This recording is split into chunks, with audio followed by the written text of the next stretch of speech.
Iya, saya minta maaf, saya tidak mengatakan firasat. Tapi melihat situasi kondisi maknya, beliau ini kan sudah hampir 20 tahun. Beliau 20 tahun lumpuh, beliau buta.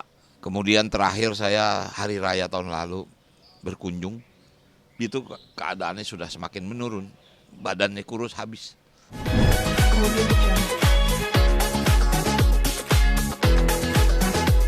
Iya, akhirnya saya harus bijak ya. Awal Sidul itu kan memang dari mini seri. Kemudian karena situasi pandemi saya persingkat menjadi film. Makanya saya bikin 3 film. Ternyata dengan lahirnya film itu banyak permintaan orang untuk kembali lagi ke series. Ya, akhirnya saya robah lagi konsep itu. Ya kalau ngeliat perjalanan Sidul ini kan panjang, lihat 92 ya. Kalau sekarang 2022, 30 tahun. Sidul itu memang punya penonton spesifik. Penontonnya memang barangkali jujur seumur-umur saya. Ya seumur-umur 50-60 seperti saya lah. Dan ini sebetulnya penonton-penonton fanatis. Walaupun mungkin anak milenial tidak nonton. Nah sekarang saya menambah. Ada milenialnya, itu dimainkan oleh Rebong. Nah ini sebetulnya bukan siasat ya sebetulnya. Cuman memang jalan cerita Sidul sudah seperti itu. Sidul akan tua dan Sidul akan punya anak. Nah ini bisa berjalan lagi. Jadi memang buat saya Sidul ini aneh. Saya mulai tahun 92 dengan segala macam problematik. Kita banyak kehilangan, dari pertama dulu Benyamin nggak meninggal, Basuki meninggal, kemudian Pak Bendot meninggal. Tapi Sidul masih bisa terus bercerita. Jadi apa ya? Yang terakhir juga maknya meninggal. Nah, ini saya jujur lagi berpikir, apakah memang Sidul selesai? Tapi sebetulnya the series ini awal lagi untuk bercerita Sidul yang the next generasinya sebetulnya. Bingung saya bagaimana harus menyelesaikan kisah ini, gitu. Sementara akan tayang di tanggal berapa? Insya Allah tanggal 27 Desember ini akan tayang. Ya, saya dengar di jam 6 lah, jam 6 sore akan tayang di RCTI. Ya, dengan dikeluarkan promo itu banyak respon ya yang tanya kepada kita, semua kan punya media sosial. Benar ya bang, benar. Akhirnya saya bilang iya benar, memang insya Allah tanggal 27 Desember. Iya, saya minta maaf, saya tidak mengatakan firasat. Tapi melihat situasi kondisi maknya, beliau ini kan sudah hampir 20 tahun. Beliau 20 tahun lumpuh. Beliau buta. Kemudian terakhir saya kalau yang di series ini sebetulnya jujur berkunjung, tersendatnya cukup lama. Itu hampir 2 tahun sudah semakin menurun. Badan kira-kira tahun 2020 saya ingin start lagi. Cuman pandemi lagi tinggi. Saya sudah kontrak pemain, kontrak semua kru. Pemain sedang menuju kontrak. Tapi setelah saya lihat situasi pandemi tinggi, saya bukan tunda, tapi saya batalkan. Jadi persiapan yang sudah matang, skenario sudah jadi, kru sudah siap, harus saya batalkan. Alasan pertama memang waktu itu pandemi sedang sangat tinggi-tingginya, sehingga ya saya juga khawatir. Saya jujur juga sudah ring 4 ini, saya udah pasang ring di jantung 4. Kemudian Mbak Lia juga autoimun. Artinya cukup kita menjadi waspada. Makanya saya bilang waktu itu bukan saya tunda, tapi saya batalkan. Tapi semakin saya batalkan ke belakangan ini, kira-kira setahun yang lalu, maknya ini kan selalu menjadi penyemangat. Dia selalu menjadi penyemangat dan pengingat saya. Di setiap saya berkunjung, walaupun jujur saya nggak sering berkunjung karena saya tahu situasi pandemi dan keadaan maknya waktu itu. Tapi minimal setiap bulan pasti saya bicara lewat telepon. Dia selalu mengingatkan saya, ayo Sidul dilanjutkan, mumpung maknya masih ada. Dan itu sering diucapkan bukan hanya kepada saya, tapi kepada semua pemain. Kepada Maudi, kepada Sarah, Mbak Lia, kemudian Mandra, Suti, segala macam. Sehingga mereka ngingetin, ini gimana nih? Nyak selalu nanya nih, kita mau terus nggak? Ya saya bilang sama mereka semua, kalian mana mau terus nggak? Kalau saya terus bisa saya teruskan, kalau nggak ngapain saya teruskan. Tapi inilah respect kita kepada Ibu Aminah, ya dalam hal ini dia bermain sebagai maknya yang sudah sangat melekat. Sehingga saya pun dalam keadaan beliau sakit tidak pernah saya ganti dengan pemain yang lain. Itulah penghargaan saya kepada beliau Dan ibunya Sidul adalah maknya, dia nggak bisa diganti orang lain. Saya nggak mau seperti, ya saya minta maaf bukan membanding, seperti tontonan yang lain misalnya. Setiap orang mudah berganti. Kalau Dul nggak bisa, dia nggak bisa berganti, harus punya alasan untuk diganti. Jadi kira-kira seperti itu. Berarti sudah rampungkah untuk bermain di maknya di series ini atau bagaimana? Sudah selesai. Ini sebetulnya udah selesai kira-kira 6 bulan yang lalu pekerjaan sudah selesai. Saya mulai itu kan kira-kira habis Lebaran. Syuting kita cuma dua bulan. Setelah itu selesai. Semua sudah edit, sudah grading, sudah mixing musik segala macam. Jadi ya insya Allah 27 tinggal tayang. Jadi dia sudah siap untuk ditayangkan. Pak Haji, ini menjadi firasat juga nggak sih? Dan juga Sidul anak di series ini karya terakhirnya maknya Pak Haji sendiri. Ya, saya minta maaf, saya tidak mengatakan firasat. Tapi melihat situasi kondisi maknya, beliau ini kan sudah hampir 20 tahun. Beliau 20 tahun lumpuh. Beliau buta. Kemudian terakhir saya hari raya tahun lalu berkunjung. Itu keadaannya sudah semakin menurun. Badannya kurus habis. Saya tidak menyatakan firasat. Tapi saya anggap tinggal masalah waktu maknya. Gitu. Kemudian setelah kita sedang persiapan, kondisi beliau makin drop sebetulnya. Cuman semangatnya yang luar biasa. Itu yang membuat saya bayangin ya, seorang maknya yang sakit begitu, dia masih siap reading loh. Ya, dia nggak bisa baca skenario karena dia buta kan. Tapi dia ingin tahu jalan ceritanya seperti apa dan dialog dia seperti apa. Nah itulah saya perintahkan asisten saya Mas Aryo Rubik untuk melatih dia. Dia reading dalam waktu 1 sampai 2 bulan dia reading. Tapi saya udah ingatkan sama Rio, maknya ini sudah cukup napasnya pendek. Jadi artinya nggak bisa lagi kita tuntut dialog panjang.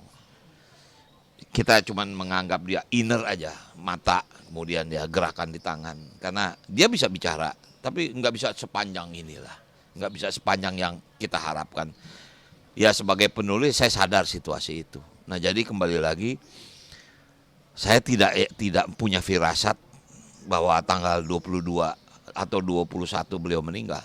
Tanggal 22 pas hari ibu beliau dimakamkan. Makanya waktu saya mendengar telepon dari putrinya Mbak Lala mengabarkan bahwa ibu meninggal dunia, ya tidak ada sedih saya. Dan tidak ada terpukul saya. Saya minta maaf bukan berarti saya bersyukur bahagia, tidak. Saya bersyukur banyak tidak terlalu menderita. Saya sangat tahu bagaimana situasi beliau. Beliau nggak bisa nonton TV, di kamarnya ada TV, tapi dia tahu suara. Makanya saya minta maaf, saya terima kasih sama RCTI masih sering memutar Sidul. Itu sebetulnya hiburan dia bisa tangkap. Oh ini adegan ini ya, ini adegan waktu maknya ngegantung oplet dia cemburu sama babe. Apal dia apal semua. Itulah hiburannya. Jadi saya minta maaf sama keluarga, saya tidak bisa hadir pada pemakaman. Karena kebetulan kemarin saya lagi di Singapura, saya lagi check up dan kebetulan ajak cucu sekalian libur. Ingin pulang ke Jakarta, cari tiket dari mulai malam sampai pagi nggak ada, karena kita semua tahu lagi dari full liburan kayak seperti ini susah nyari tiket untuk kembali. Akhirnya ya kemarin setelah saya pulang dari Singapura saya langsung ke makam ya, saya datang ke makam beliau dan sekaligus ya saya datang ke beberapa makam dan terakhir saya ke makam almarhum Benyamin. Itulah penghormatan saya terakhir kepada beliau. Pak Haji, justru sedikit lagi akan penayangan The Series-nya Sidul, tapi justru Sidul kehilangan sosok lagi Pak Haji. Bagaimana Pak Haji? Iya ini sebetulnya ujian ya, ujian kepada saya. Kebetulan kan saya menulis, tapi sekarang ini saya dibantu dengan beberapa tim lah. Seperti Mas Aryo Rubik dan si Mutiara Rizky, ini asisten saya, menulis. Karena saya tahu Sidul ini sekarang ada dalam framing generasi Z atau ya mungkin milenial lah. Saya nggak paham di situ, maka itu saya ajak anak-anak muda untuk terlibat. Tapi kalau Ruh, Dul, Sarah, Jenab, mereka nggak sanggup, mereka juga ngakuin itu ada di saya ruhnya. Nah artinya dengan kepergian maknya ini sebetulnya ada apa ya? Ada estafet ya, ada estafet generasi yang sebetulnya ada nanti di dialog maknya. Saya nggak ingin bercerita di sini, tapi ada satu adegan di saat ada dua sosok perempuan, ya Sarah sama Jenab ketemu mamanya, dan setelah itu maknya ngomong masih dudul, nyak mau ngomong malu berdua. Nah nanti aja lah nonton adegan itu seperti apa. Tapi itu artinya sebetulnya apa ya? Harapan dia terhadap Dul, harapan dia tentang keputusan yang akan diambil, dan dia hanya mengharapkan bagaimana selanjutnya. Ini sebetulnya menjadi ilmu bagi saya, gitu loh. Apa ya? Apakah Sidul harus saya lanjutkan lagi? Tapi secara jujur, Sidul The Series ini awal untuk menjadi kelanjutan. Karena ini generasi udah beda. Generasi ini sini udah generasi Rebong, generasinya Nabila Bintang. Artinya ini generasi muda lah. Saya bersama yang lain cuman barangkali bukan membackup, tapi menceritakan tentang Indonesia. Ini sebetulnya kembali lagi kepada konsep awal saya. Sidul anak sekolah itu kan konsep awal adalah benturan pola pikir antara tradisi dengan modern. Tradisinya ada pada Benyamin almarhum, modern ada pada Sidul. Nah sekarang di saat mereka sudah nggak ada, ini tradisi kembali lagi terjadi apa ya, transformasi. Tradisinya ada di saya, modern ada pada Sidul kecil. Nah ini jadi saya mikir, kok nggak kelar-kelar nih cerita ya. Ya ini ketiga generasi, sampai saya juga ngomong ya, saya bilang sama anak-anak, kalaupun satu saat saya sudah tidak ada, kalian sanggup untuk meneruskan, sanggup lakukan. Karena Indonesia ini, negeri ini akan terus ada, walaupun semuanya dalam tanda kutip pemimpinnya sudah habis. Tapi Indonesia ini pasti akan diceritakan.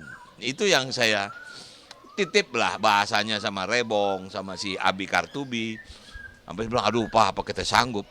Ya kamu nggak harus paksa sekarang sanggup, tapi kamu belajar lah tentang tontonan Indonesia, tentang keluarga Indonesia, tentang ya artinya saya tidak memberikan bobot yang berat.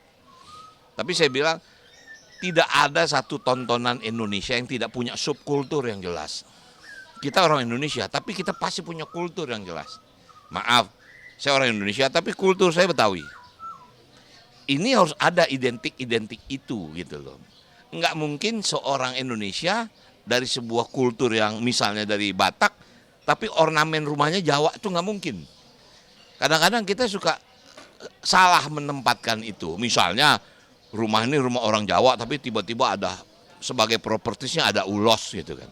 Itu nggak mungkin menurut saya. Jadi saya bilang, nah kayak gitu kalian harus jeli, harus teliti.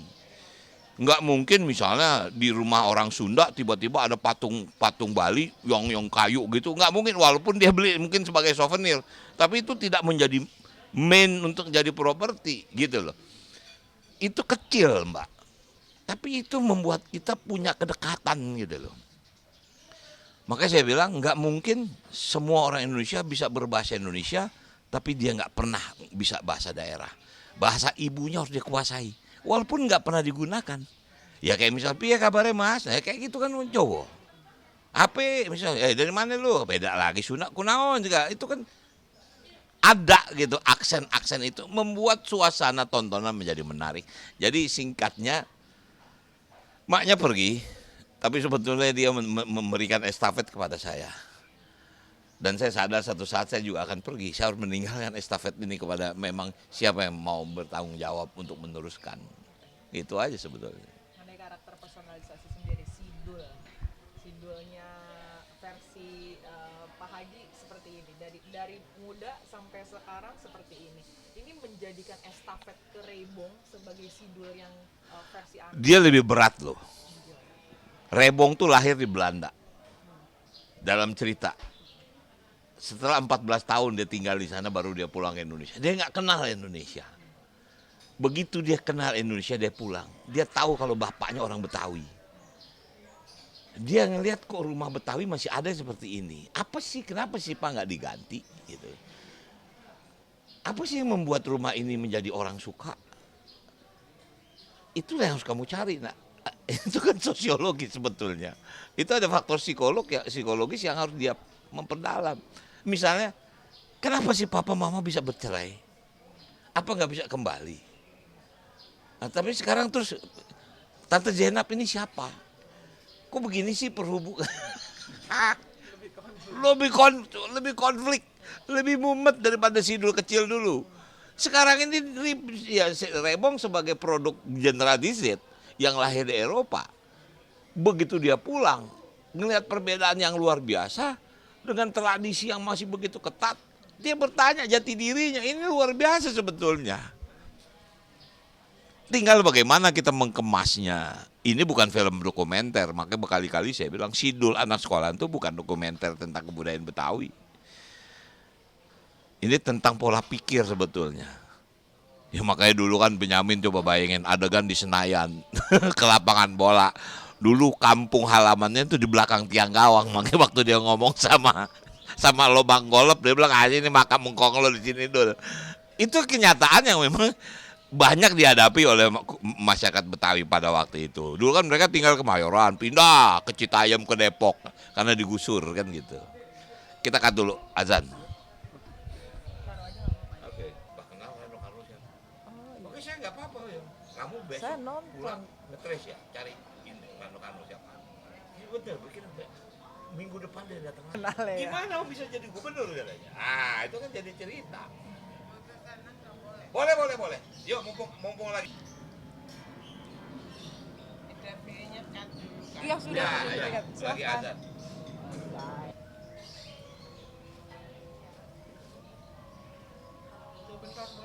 Ayo, silakan. Lagi 1, 2 HP yang Oke, ini. satu lagi. 2. Bu, kok ini video? Ah, itu yang pindahin. Ayo udah. 1, 2. Oke. Monggo, silakan. Terima kasih udah mau tahun baru, Mbak. Catat semua. Bener. Nanti kalau kita buka kita akan umumin deh. Ayo, silakan yuk.